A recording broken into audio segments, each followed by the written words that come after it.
오늘 하나님께서 우리에게 주시는 말씀은 사도행전 24장 10절부터 16절, 24절부터 27절까지 말씀입니다. 제가 봉독해 드리겠습니다. 그때 총독이 바울에게 말하고 머리를 끄덕이니 바울이 대답하였다. 총독님께서 여러 해 동안 이 나라의 재판장으로 계신 것을 내가 알고 있습니다. 그러므로 나는 기쁜 마음으로 내가 한 일을 변호하겠습니다. 내가 예루살렘에 예배하러 올라간 지 열 이틀밖에 되지 않았다는 것은 총독님께서도 곧 아실 수 있습니다. 그리고 나를 고발한 사람들은 내가 성전에서나 회당에서나 성내에서 누구와 논쟁을 하거나 군중을 선동해서 모으거나 하는 것을 보지 못하였습니다. 지금 그들은 내가 한 일을 들어서 고발하고 있지만 총독님께 아무 증거도 제시할 수 없습니다. 그러나 나는 총독님께 이 사실을 고백합니다. 그것은 내가 그들이 이단이라고 하는 그 도를 따라 우리 조상의 하나님을 섬기고 율법과 예언서에 기록되어 있는 모든 것을 믿는다는 사실입니다. 그리고 나는 하나님께 소망을 두고 있는데 나를 고발하는 이 사람들도 그 소망이 이루어지기를 고대하고 있습니다. 곧 그것은 의로운 사람들과 불의한 사람들의 부활이 장차 있으리라는 것입니다. 그러므로 나도 언젠가 하나님과 사람들 앞에서 거리낌 없는 양심을 가지려고 힘쓰고 있습니다. 며칠 뒤에 벨릭스가 유대 여자인 자기 아내 드루실라와 함께 와서 바울을 불러내어 그리스도 예수를 믿는 믿음에 관하여 바울이 설명하는 것을 들었다.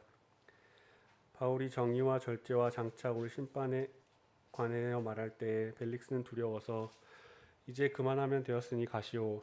기회가 있으면 다시 당신을 부르겠소 하고 말하였다. 동시에 그는 바울에게서 돈을 받을까 하고 은근히 바랬다. 그래서 그는 바울을 자주 불러내어 이야기를 나누었다. 2해가 지난 뒤에 보르기오 베스도가 벨릭스의 후임으로 직책을 맡게 되었다. 그런데 벨릭스는 유대 사람의 환심을 사고자 하여 바울을 가두어 둔 채로 내버려 두었다. 아멘. 김현권 목사님께서 설교해 주시겠습니다. 할렐루야. 오늘도 좋으신 우리 하나님 이름을 찬양합니다. 우리 계속해서 바울의 전도 여행 가운데 특히 재판받는 바울에 대해서 보고 있습니다. 바울이 오늘 우리 마지막 절을 보시면요, 그 벨릭스에게 갇혀가지고 몇 년간 2년간 갇혀 있었다고 이렇게 이야기합니다. 그리고 사도행전 제일 마지막에 보시면 로마로 가서도 거기서 2년간 그렇게 잡혀 있었다고 되어 있습니다. 사도 바울의 재판이 시작되어서 적어도 몇 년간, 적어도 4년 동안 감옥에 갇혀 있는 거예요. 물론 조금의 자유는 있었지만은 그래도 감금된 상태에서 예루살렘 재판까지 다 포함하면 적어도 4, 5년간을 이 재판을 질질 끄면서 감금돼 있는 상태입니다. 구속 수사를 받고 있는 상태예요. 만약 여러분들이 이런 구속되신 분들은 안 계시죠? 추록 성도가 계십니까? 네, 구속된 적이 없을 건데 저는 한번 재판을 받고 구속될 뻔한 그러한 꿈을 꾼 적이 있어요. 제가 꿈속에서 얼마 전인데 너무 생생해가지고 제가 정말 그때 잡혀가지고 사람들이 막 이렇게 소동을 벌이는데 거기 제가 있었던 그것을 오해를 받아가지고 잡혀가지고 가는데 걱정이 되더라고요. 야, 어떡하지 이제 앞으로. 걱정이 되면서 야, 잡히면 큰일 났다 이제. 교도소 가면 이제 난 끝장났다 막 이런 생각 막 들더라고요. 여러분 만약에 우리가 4, 5년 동안 잡혀있다 갇혀있다 하면 어떤 생각이 들겠습니까? 이 시간들이 야, 내 인생에 아무런 의미 없는 시간들이다. 나에게 괴로움의 시간들이다 라고 생각할 가능성이 크지 않습니까? 사도 바울은 4, 5년간 감금되어서 이렇게 재판 과정을 거쳐오면서 이 사도 바울의 삶을 볼 때 우리가 이 4, 5년 재판 과정, 감금된 이 인생은 정말 쓸모없는 시간들이었다. 괴로움의 시간들만 되었다라고 그렇게 보입니까? 사도 바울? 그렇지는 않죠, 그죠? 사도 바울은 감옥에 있어도 이 사도 바울의 그 4, 5년 인생이 정말 무다대와 나이, 아무런 의미 없는 시간들이 아닌 것처럼 보여요. 아니, 사도 바울은 장소가 중요한 게 아닌 것처럼 보여요. 어디 있든지 간에, 그리고 누구와 있든지 간에, 그리고 언제 자기의 상태가 몸이 아프든지 아니면 낫든지 아니면 돈이 많든지 없든지 상관없이 사도 바울의 삶은 그때그때 의미 있는 삶으로 우리가 보여지는 거예요. 왜 그럴까요? 우리하고 뭐가 다를까요? 우리 인생도 어떤 상황 가운데 때로는 고난 아래 있을 때에도 우리의 삶이 정말 그게 의미 없는 삶이 아니고 단순히 괴로움의 시간들이 아니라 모든 시간들이 의미 있는 삶이 되려고 하면 오늘 사도 바울의 그런 재판을 통해서 우리가 도전받을 수 있는 그런 내용들이 있다라고 생각을 합니다. 오늘은 두 번째 재판이에요. 장소가 어디입니까? 사실 1절부터 27절까지 다 읽어야 되는데 중간에 간단하게만 읽었습니다. 1절에 보시면 사도 바울이 이 두 번째 재판은요, 누구 앞에 섭니까? 총독 앞에 바울이 서게 되는 것들을 볼 수 있어요. 장소가 어딘가요? 예루살렘에서 지난번에 봤듯이 호송해서 어디로? 가이사라에 그렇게 가서 가이사라에서 재판을 받습니다. 펠릭스 총독은요, 유대 지역의 총독이었는데 예루살렘에 늘 체제하는 것이 아니고 주로 가이사라에 체제를 했어요. 있으면서 이제 한 번씩 예루살렘 내려와서 또 이렇게 사람들을 다스리고 그런 이제 패턴이 있었는데 이 가이사라에 펠릭스 총독이 있었기 때문에 사도 바울이 가이사라까지 그렇게 호송되어서 가이사라 앞에서 두 번째 재판을 받고 있는 것들을 볼 수 있습니다. 가이사라에 가보시면 이런 흔적들이 남아있어요. 남아있고 나중에 바울이 가이사라에서 배를 타고 로마까지 가게 되는데 가이사라에서 바울이 출발한 그 항구가 지금도 거기 바울이 출발한 곳 해가지고 남아있는 것들을 볼 수 있어요. 가보시면 가이사라에 이 당시의 흔적이 그대로 남아있는 곳들이 있는데 기회가 되시면요 한번 가보시기 바랍니다. 그러면 와닿는 것들이 훨씬 더 실감하는 몸으로 와닿는 것들을 느낄 수가 있습니다. 가이사라에서 벨릭스라는 총독 앞에서 사도 바울이 재판을 받게 됩니다. 자, 고소하는 사람들이 누굽니까? 보시면 대제사장 아나니아와 몇몇 장로들이 고소를 하고 있는 것들을 볼 수 있어요. 여러분 이 사람들은요 정말 이 홍기입니다.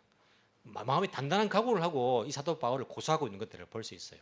대제사장은요 어찌 보면 유대인 가운데에 정치 지도자 가운데에 넘버원 아닙니까? 그 사람이 자기가 직접 가이사라까지 간다. 그리고 몇몇 장로들은요 그 사내들인 공회의 멤버들인데 그들이 직접 이렇게 바울을 고소하기 위해서 간다는 것은 단단히 마음을 먹은 거예요.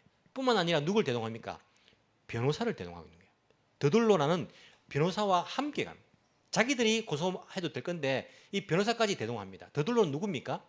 더둘로라는 이름은요 라틴 이름이라고 이렇게 되어 있어요. 라틴이라면 좀 우리가 잘 모를 수 있는데 로마 명이라 생각하시면 됩니다. 라틴어는 로마어 그렇게 생각하셔도 됩니다. 로마 주변에 있는 라틴 사람들이 쓰던 말이니까 로마어예요. 지금 이탈리아어의 어찌 보면 모체가 된다라고 생각하시죠. 라틴어의 알파벳을 보면 영어의 모체이기도 합니다. 영어 알파벳과 똑같습니다. 보시면 그래서 이 라틴 이름을 가지고 있는 유대인이라 알 수 있어요. 더둘로는요. 그것을 통해서 이 더둘로는요 굉장히 로마 법에 능통한 그러한 유대인 변호사입니다. 그래서 어떻게 로마 재판이 진행되고 어떻게 하면 자기가 유리하게 끌어갈 수 있는지 유능한 사람이에요. 최고의 변호사를 데리고 가지 않겠습니까? 한국의 최고의 변호사는 누굽니까? 김앤장입니까? 김앤장 변호사 사무소가 한국에서 제일 잘 모르십니다. 떠난 지 오래되셔가지고 잘 모르시는가 본데 한국엔 김앤장 변호사 사무소가 제일 바뀌었습니까?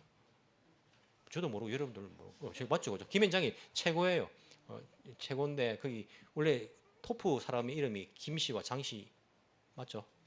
김씨가 훌륭한 사람들이 많습니다, 여러분. 김앤장 변호사 사무실이 이제 한국이 제일 좋은데 지금식으로 말하면 그런 거예요. 김앤장 변호사 중에 최고의 변호사를 로마법에 능통한 사람을 데리고 간 거예요. 피고인은 누굽니까? 고소를 당한 사람 누구입니까? 바울이 피고소인. 고소를 당하는 겁니다. 바울은 변호사가 있습니까? 동료가 있습니까? 바울은 혼자입니다. 하지만 혼자가 아닙니다. 성령께서 그와 함께 하십니다. 우리가 회사에서 믿는 사람 나 혼자, 학교에서 믿는 사람 나 혼자, 우리 집안에서 믿는 사람 나 혼자라고 생각하는데 아니에요. 성령께서 함께 하십니다. 우리를 도우십니다. 그래서 성령께서의 그 성령의 별명이 뭡니까? 변호사 아닙니까? 우리를 변호하시는 분. 그렇게 우리가 알고 있습니다. 성령께서 바울과 함께 하신 것들을 볼 수 있어요. 자, 이 더둘로라는 사람이 벨릭스 앞에서 그가 주장하고 있는 고소의 내용을 우리가 볼 수 있습니다. 2절부터 보시면요. 정말 유능한 사람이죠. 인간적으로 보면. 어떻게 시작합니까? 벨릭스의 마음을 기분을 좋게 만드는 말로 시작합니다. 2절에 보시면 우리는 총독립 덕분에 크게 평안을 누리고 있습니다. 그리고 이스라엘 사람들이 평안을 누리고 있습니까? 이 벨릭스라는 사람은요 굉장히 잔혹한 사람이에요. 그래서 이 당시에 이 유대인들이 로마에 있는 황제에게 상소를 많이 했습니다. 벨릭스가 너무 가혹하게 우리를 대한다. 그 이유로 굉장히 잔혹한 사람이에요. 자기가 마음먹으면 사람들 그냥 죽여버리고 쉽게 그렇게 해버립니다. 돈도 뭐 자기 아까 뒤에 보시면 바울에게도 돈 받으려고 돈을 그렇게 사랑하는 사람이에요. 결국에는 2년 뒤에 로마로 불려가가지고 자기가 재판을 받게 되는 그런 일을 당합니다. 굉장히 사실은요 안 좋은 사람이에요. 안 좋은 사람, 부정한 사람입니다. 그런데도 불구하고 당신은 부정한 사람입니다 말하면 재판이 이제 끝장나겠죠. 그래서 이 드둘라는 사람이 먼저 기분을 좋게 만듭니다. 덕분에 큰 평안을 누리고 있습니다. 그 성견지명이 있어가지고 우리나라 참 좋은 방향으로 개혁이 일어나고 있습니다. 이런 이제 기분 좋은 말로 시작하고 있는 것들을 볼 수 있습니다. 그러면서 이제 본론에 들어가죠. 어떻게 이제 본론에 들어갑니까? 이렇게 간단하게 서론을 더 이야기한 이후에 바로 또 이 바울을 고발을 하는데 고발하는 내용이 이 정리를 하면요 한 3가지 정도 됩니다. 첫 번째는 뭐냐면 이 사람은 사람을 선동한다는 거예요.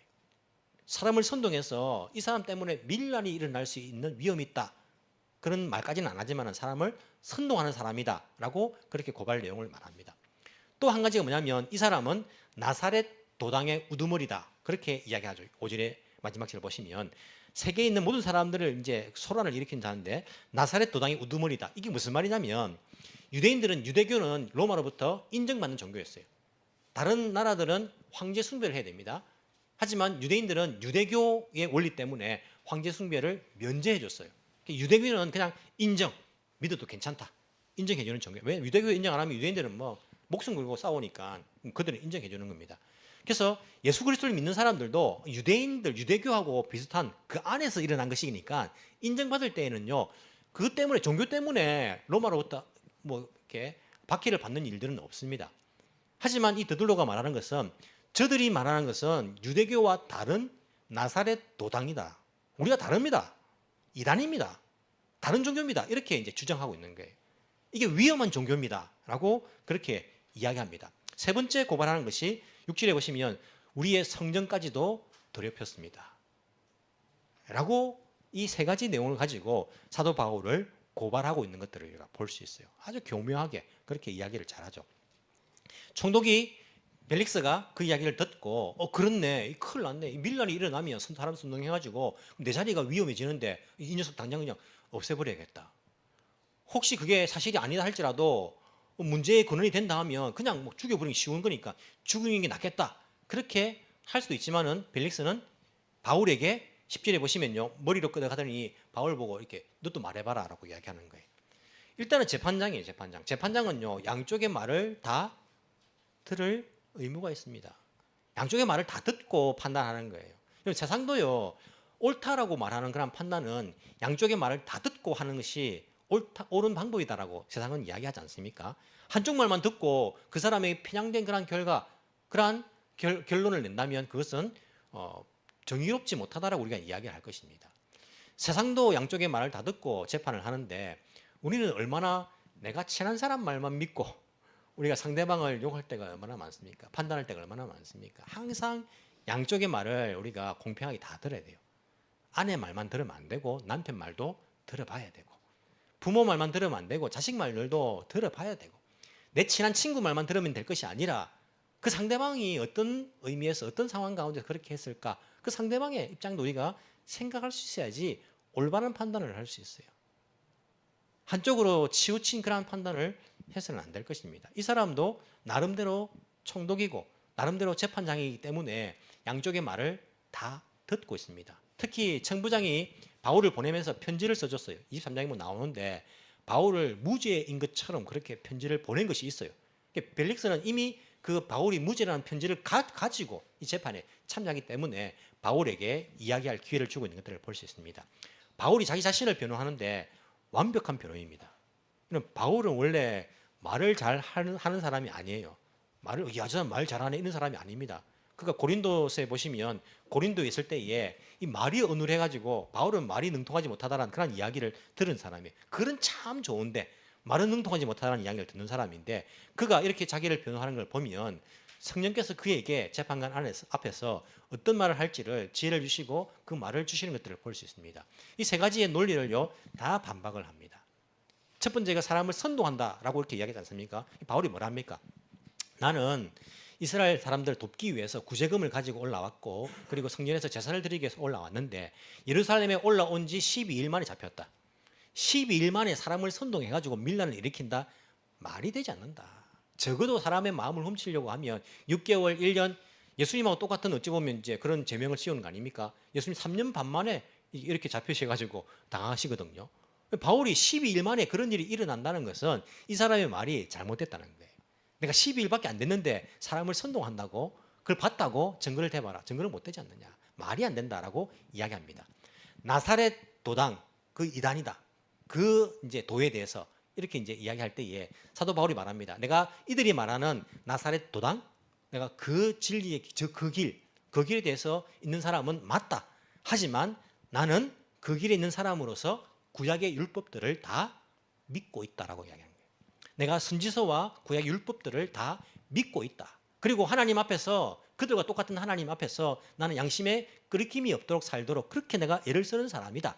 그렇기 때문에 우리의 도가 그렇게 이단이고 잘못됐다라고 말하는 것은 맞지 않다는 거예요. 내가 믿는데 내가 율법을 다 믿고 있는데 라고 이야기를 하는 것입니다. 세 번째 고발하는 것이 성전을 더럽혔다. 이게 앞에서 우리가 보시면요. 산헤드린 공의회에 고발하는 사람들이 아시아에서 온 유대인들입니다.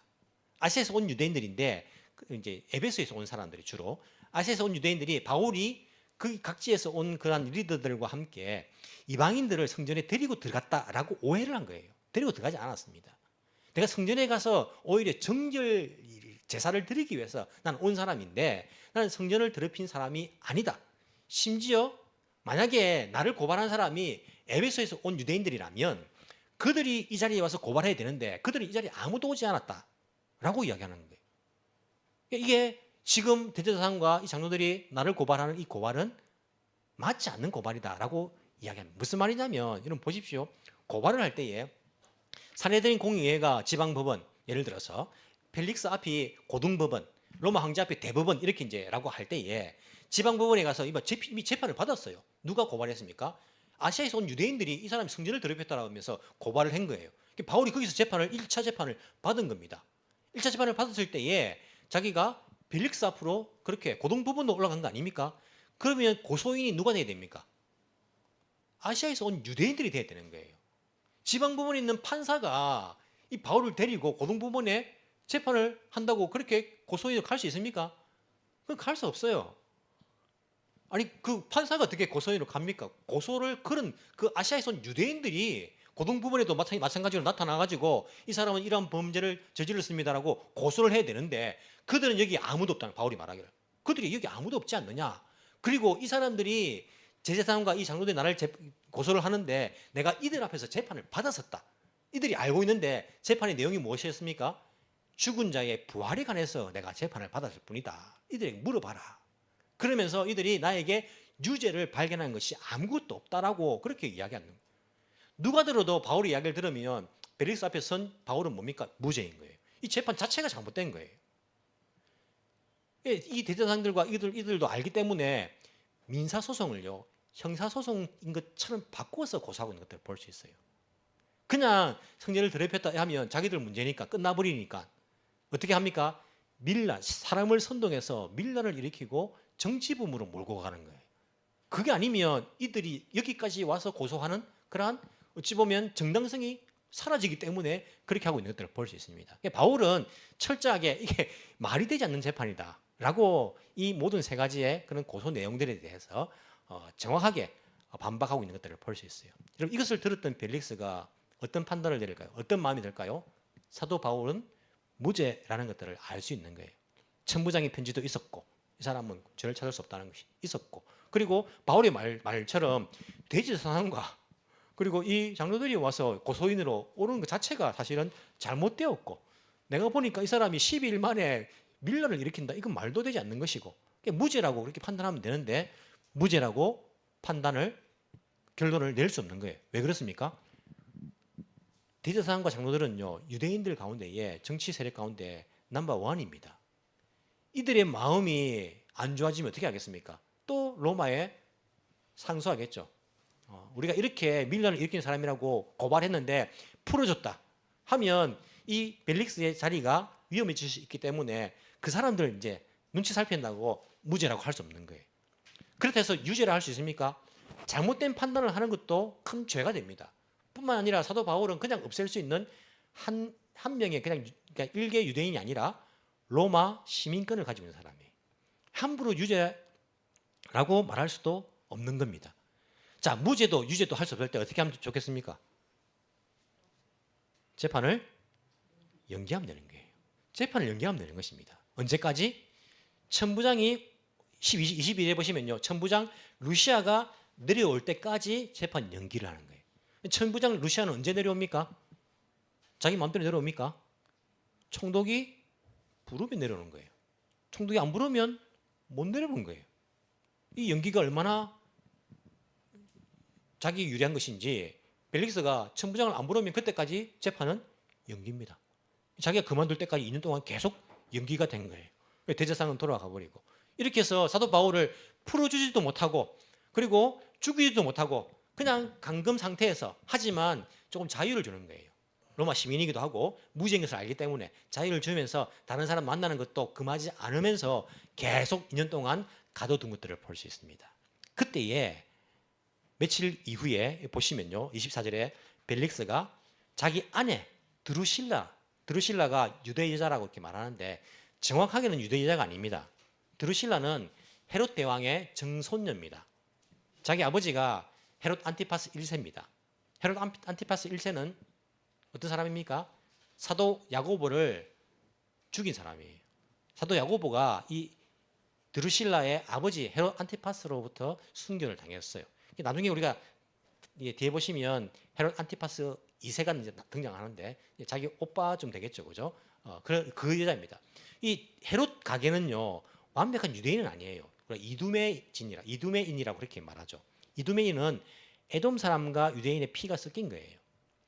완벽하게 이방인이라 말하기도 그렇고 어쨌든 그렇기 때문에 유대인의 왕으로서 있을 수 있는 것인데 여기서는 그냥 유대인이라고 그렇게 표현을 하는 것뿐입니다. 벨릭스가 자기 아내 드루실라와 함께 바울을 불러내어서 그리스도를 믿는 믿음에 관하여서 바울에게 설명하는 것을 듣고 있는 것들을 볼 수 있어요. 이게 얼마나 참 대단한 겁니까? 총독 부부가 바울을 불러가지고 복음을 듣고 있는 복음을 이런 기회가 주어진 거예요. 사도 바울이 비록 재판을 받고 있지만은요 이 과정이 아니었다면 어떻게 총독 부부에게 복음을 전할 수 있겠습니까? 복음을 전하고 있는 것입니다. 사도 바울의 복음의 내용을 보면 어떻습니까?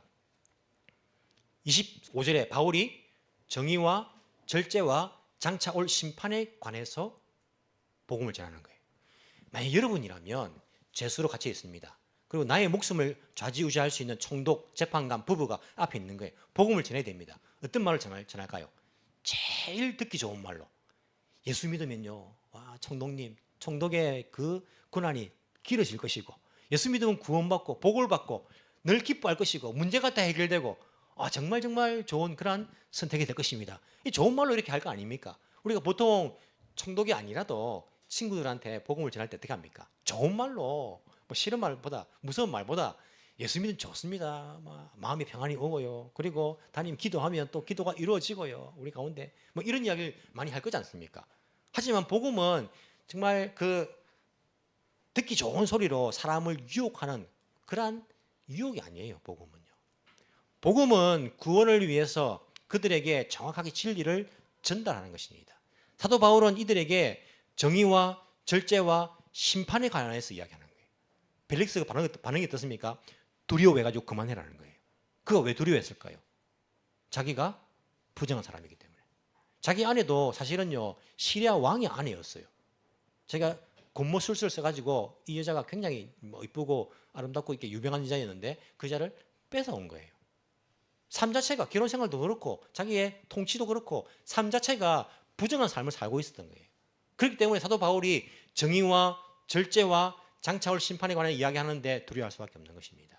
여러분 이런 사람들에게 복음을 전할 때에 우리가 듣기 좋은 말, 예수 믿으면 구원받아요, 좋아요, 천국 가요, 모든 문제가 해결되어요 이런 말들도 할 수 있겠지만은 자기가 지금까지 살아온 삶을 포기하고 새로운 삶을 살려고 결단하지 않는 그러한 사람에게 과연 구원이 주어질 것인가? 회개와 구원은 같이 가는 것인데, 동반하는 것인데, 회개 없이 좋은 말로만 그렇게 이야기해가지고 이 사람이 구원받을 것인가? 그렇게 생각해 볼 때에 과연 이 벨릭스에게 필요한 복음이 무엇인가? 이 사람은 회개하는 것이 필요하다. 지금까지 살아온 그 삶을 포기하고 새로운 삶을 사는 것이, 새로운 그러한 인생을 사는 것이 필요하다라고 회개에 관하여서 이야기하는 것이 오히려 더 마땅할 것입니다. 그렇기 때문에 올바른 정의로움과 그리고 욕망을 절제함과 그리고 이 죄인들에게 임할 장차 다가올 심판에 관하여서 그에게 이야기하고 있는 것들을 볼 수 있어요. 여러분, 오늘날 복음이 너무 듣기 좋은 소리가 되어버렸어요. 사람들은 자기가 지금까지 살아온 삶을 포기하지 않고도 그냥 지금처럼 살면서도 그냥 구원받을 수 있는 그런 복음이 되어버렸습니다. 어찌 보면요, 교회 안에서 회개가 더 필요한 세대예요. 저는 어릴 때부터 설교 말씀을 들으면 목사님들이 그런 이야기를 해요. 회개하고 새로운 삶을 사십시오. 나는 어릴 때부터 예수 믿고 교회 다니고 있는데 왜 자꾸 저런 이야기를 할까? 저런 이야기는 예수 안 믿는 사람, 교회 안 다니는 사람들한테 해야지, 교회 다니는 우리한테 자꾸 앉혀놓고요, 여러분 회개하고요 새로운 삶을 사십시오, 이런 이야기를 왜 자꾸, 뭘 회개하란 말인가? 그래서 없는 거 막 찾아내가지고요, 내가 거짓말도 잘 안 했는데 하여튼 뭐 속으로 뭐 이렇게 나쁜 생각한 거 이런 것들 막 회개하는 거예요. 어떻게 새로운 또 삶을 살아가는 거예요? 지금까지 살아온 삶을 살지 말라는 것인가? 교회 다니지 말라는 것인가? 이런 막 의혹이 들었어요. 하지만 생각해 보면요, 회개라는 것이 어떤 것인가? 만약에 교회 다니는 사람들이 교회 안에서 회개가 필요 없다라고 한다면 구약의 백성들을 보십시오. 구약의 이스라엘 백성들은 태어나면서부터 하나님의 선민이었어요. 하나님의 백성이었습니다. 하지만 그들에게 선지자를 보내가지고 회개하라고 외친 내용이 무엇이었습니까? 너희들이 지금 살고 있는 그 삶의 방식을 포기하라는 거예요. 어떻게 살았습니까? 하나님 나라 백성인데 전혀 구분 안 되게 주변에 있는 이방 나라 백성들과 똑같이 살아가는 거예요. 돈을 사랑하고 그리고 부정을 저지르고 그 사람들과 같이 이 땅의 삶이 전부인 것처럼 그렇게 살아가는 그 삶을 포기하는 거예요. 그 삶을 포기하고 회개하고 하나님께 돌아오라. 하나님의 백성답게 하나님을 의지하면서 다른 사람들에게 하나님 나라 백성의 삶에 대해서 보여주면서 알려주면서 그렇게 살아가는 것이 아닙니까? 만약에 교회 내에서 회개가 필요 없다고 한다면 구약의 이스라엘 백성들은요, 회개가 필요 없을 거예요. 하지만 그들에게 필요한 것이 회개였어요. 내가 어릴 때부터 예수 믿었고 날 때부터 예수 믿었고 모태신앙이었지만은요, 우리는 알게 모르게 세상의 삶의 방식 그대로 물들어서 살고 있는 사람들이 얼마나 많은지 모릅니다. 어릴 때부터 공부 열심히 해야지, 좋은 데 취직되고 좋은 데 취직돼야지 삶이 편안하다, 이게 늘 우리 머릿속에 박혀 있어요. 그래서 교회는 다니지만은요, 우리의 삶은 세상 사람들과 구분이 안 되는 삶을 살았던 거예요. 그런 삶에서 돌아서야 됩니다. 회개해야 됩니다. 교회 안에서 회개해야 돼요. 우리 지금까지 내가 알게 모르게 이 세상 사람들과 똑같이 돈을 사랑하고 자기 중심적이고 그리고 나만 사랑하고 내가 제일 중요하고 내 꿈을 위해서, 내 인생을 위해서, 이 땅에서 편안한 삶을 위해서 그것만이 나의 목표로서 그렇게 살아왔다면 그 삶을요, 내가 중단하는 겁니다. 포기하는 것입니다. 그게 회개입니다. 그 삶에서 돌아서는 것입니다. 그리고는요, 하나님 나라의 가치를 쫓아가는 거예요. 하나님 백성으로서 어떻게 살아야 되는지 예수님께서 가르쳐 주신 그런 삶을 사는 거예요. 내가 손해봐도, 내가 희생해도, 내가 이웃을 사랑하는 것이고, 그들의 구원을 위해서 복음을 전하는 것이고, 내가 그들을 섬기는 것이고, 낮아지는 것이고, 겸손해지는 것이고, 나 중심이 아니라 주님 중심으로서 내 뜻이 이루어지는 것이 아니라 하나님의 뜻이 이루어지는 그 삶으로 돌아서는 회개를 이야기하는 거예요. 그 회개가 동반되지 않으면서 우리가 과연 예수 믿는다, 구원받았다, 내가 새로운 삶을 산다라고 말을 할 수 있을까요? 새로운 피조물이라 했는데, 우리 삶의 방식이 똑같은데 어떻게 일요일날 교회에 출석한다는 그 하나만으로서 우리가 새로운 피조물이라고, 새로운 삶을 살고 있다고 말할 수 있을까요? 그러한 회개가 동반되어야지 구원받은 백성이라고 우리가 말할 수 있지 않을까요? 사도 바울이 이런 면에서 그에게 딱 맞는 복음을 전달하고 있는 것들을 볼 수 있습니다. 여러분, 이 이야기를 들은 벨릭스하고 그 아내가 예수님을 믿었을까요? 사도 바울은 내가 이렇게 복음 전하면 저 사람들이 믿겠지? 그런 기대를 했을까요? 저 같으면 그런 기대를 못할 것 같아요. 만약에 동경도지사 고이케상이 어느 날 교회에 와가지고, 아니 나를 불러가지고 너가 지금 믿는 것이 무엇이냐라고 물을 때에 내 마음속에 야 내가 복음 전하면 코이케 도지사가 예수 믿겠지 이런 기대함으로 제가 복음을 전할까요? 저는 믿음이 적은지 그런 기대가 안 될 것 같아요. 아이고 내가 전해도 이 사람들이 믿겠나? 내가 열심히 그렇게 복음을 전해도 이 사람들이 믿겠나? 이런 생각 막 들 것 같아요. 하지만 사도 바울의 인생의 목표는요, 그 사람을 교회에 와서 앉히는 것이 아니라 복음을 전하는 거예요. 복음을 전하는 거예요. 그게 인생의 목표인 거예요. 총독이든 그리고 힘이 있는 사람이든 돈이 많은 사람이든 돈이 없는 사람이든 나이 든 사람이건 나이 어린 사람이건 아픈 사람이건 건강한 사람이건 권력이 있는 사람이건 없는 사람이건 상관없이 사도 바울은요, 복음이 전하는 것이 자기의 인생의 목표이고 사명이지 그 사람을 억지로 데려다가 교회에 앉히는 것이 자기의 사명이 아니라는 거예요. 만약에 이 사람을 데려다가 앉히는 것이 자기의 사명이면요, 그게 자기 만족이 될 수 있습니다. 그게 되지 않으면 속상해요. 그냥 복음 전하지 않고 싶은 그런 마음이 들 수 있어요. 하지만 사도 바울은요, 상관없이 어디 있든지 간에 어떤 상황 가운데 있든지 간에 그는 복음을 전하는 거예요. 복음을 전하는 거. 이것이 그의 사명인 것을 우리가 볼 수 있어요. 우리의 사명은요, 복음을 전하는 것입니다. 요즘은요, 나의 자식들도 머리 크면요, 내가 끌어다가 교회에 앉힐 수 있습니까? 없습니다. 우리의 사명은 무엇입니까? 자녀들에게 복음을 전하는 거예요. 복음을 전하는 거예요. 그들에게 복음을 전해주는 것입니다. 나의 남편, 나의 아내가 믿지 않습니다. 그들을 잡아다가 내가 앉힐 수 있습니까? 못합니다. 우리가 어떻게 합니까? 나는 그저 복음을 전할 뿐이에요. 그에게 복음의 길을 말하는 거예요. 회개와 복음을 전하는 거예요. 구원의 길을 제시해 주는 것입니다. 직장에 있는 사람들, 내가 어떻게 그들을 끌어다가 교회에 앉힙니까? 나는 못해요. 성령께서 그들의 마음에 역사하시면 오는 거이고 아니면 못 오는 것이죠. 내가 할 사명은 무엇입니까? 그들에게 복음을 전하는 것. 사도 바울은 총독 부부가 예수 믿고 완전 변화돼 가지고 새로운 삶을 살겠지 그런 기대가 아니고 그는요, 자기에게 맡겨진 사명을 감당하는 거예요. 복음을 전하는 거예요. 누구든지 사람 가리지 않고 누구든지 복음을 전하는 것입니다. 어디 있든지 간에 어떤 상황 가운데 있든지 간에 그의 사명은요, 복음을 전하는 것이에요. 사도 바울의 그런 감옥에 있었던 그 시간들, 어찌 보면요, 괴로운 시간이고 어찌 보면 의미 없는 시간이라 말할 수 있는 사람이 있을지 모르겠습니다. 하지만 그의 그 감옥에서 재판 이 과정에서 그의 삶이 정말 의미 있는 삶이 된 것은요, 그가 복음을 전하는 삶을 살았기 때문이에요. 그 인생의 목표는요, 복음을 전하는 것입니다. 자기 뜻이 이루어지는 것이 아니라 하나님의 뜻이 이 땅 가운데 이루어지는 것이고, 자기 나라가 만들어지는 것이 아니라 하나님의 나라가 이 땅 가운데 임하는 거예요. 예수 그리스도의 그 명령처럼 다른 사람들에게 생명의 구원의 복음을 전하는 것이 이 사도 바울의 사명이고 인생의 목표였던 것들을 알 수 있어요. 그렇기 때문에 감옥에서의 그 4, 5년이 그에게는요, 의미 있는 삶이었어요. 갇혀있건 자유인이 되었건 아프건 건강하건 돈이 있건 없건 어떤 상황 가운데 있든지 간에 이 사도 바울의 그 삶이 무의미한 삶이 아닌 것은요, 어디 있든지 간에 그런 복음을 전하는 사람이었기 때문에. 여러분, 우리의 인생의 목표가 무엇입니까? 우리 사명이 무엇입니까? 여러분, 어떤 목표를 가지고 인생을 살아가십니까? 누가 물어볼 때에 당신의 인생의 목표가 무엇입니까? 나는 복음을 전하는 것입니다 라고 말씀해 본 적이 있습니까? 왜 우리는요, 조금 이런 괴로움이 생기면요, 막 조급한 마음이 듭니다. 염려가 됩니다. 걱정이 됩니다. 돈이 없으면요, 야 어떻게 하나 걱정이 됩니다. 어려운 일이 벌어지면요, 야 이거 어떻게 하지? 절망하게 됩니다. 왜 그렇습니까? 우리의 인생의 목표가 복음을 전하는 일이 아니기 때문이에요. 내 인생의 목표가 하나님의 뜻이 땅 가운데 이루어지는 것, 예수 그리스도의 그 명령대로 이 땅 가운데에 하나님 나라가 임하는 것, 확장되어 가는 것, 즉 복음을 전하는 것이 아니기 때문에 우리는요, 힘든 일을 만나면요, 절망합니다. 그리고 이 시간들은 단지 괴로움의 시간들, 의미 없는 시간들이라고 생각합니다. 아니요, 우리 인생 목표가 바뀌면요, 상관없습니다. 내 인생 목표가 하나님의 뜻이 이루어지는 것, 하나님 나라가 이 땅에 임하는 것, 즉 복음을 전하는 것, 생명 살리는 그 일, 이것이 우리의 목표가 되면요, 아무런 상관없어요. 아무런 상관없습니다. 제가 꿈에서 감옥 가는 그 꿈을 꿨다 했죠. 제가 이 말씀을 준비하면서요, 다시 생각해 보니까 걱정이 안 되더라고요. 내 인생 목표가 복음 전하는 것이면 그곳에서도 복음 전하면 되지 않는가?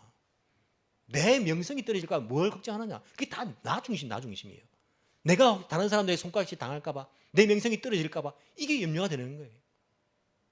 내가 감옥에 있든지 감옥 밖에 있든지, 내가 건강하든지 아니면 건강하지 못하든지, 내가 돈이 있든지 돈이 없든지, 저 사람이 잘났든지 못났든지 아무런 상관없어요. 아무런 상관없어요.